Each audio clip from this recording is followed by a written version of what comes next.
How to put a spring on a Craftsman Discharge Chute.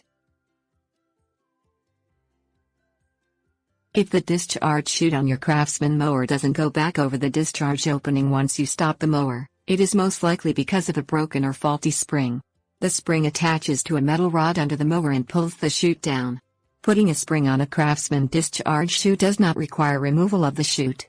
Replacement springs are available through Sears and some home improvement centers. Things you will need: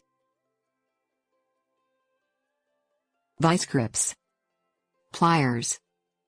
Unplug the spark plug wire from the spark plug. Place the Craftsman mower on a hard, level surface like the driveway or the floor of your garage. Lift the discharge chute and clamp a pair of vice grips on the upper right edge of the discharge opening.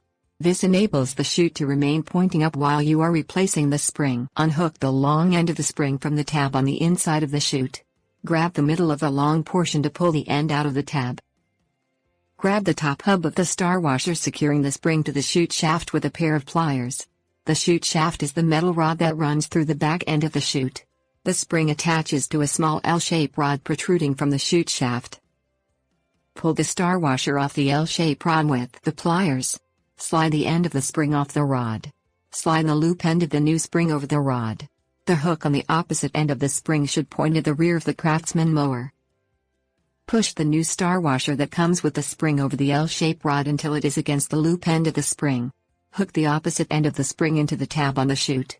Remove the vice grips and push the spark plug wire back over the spark plug.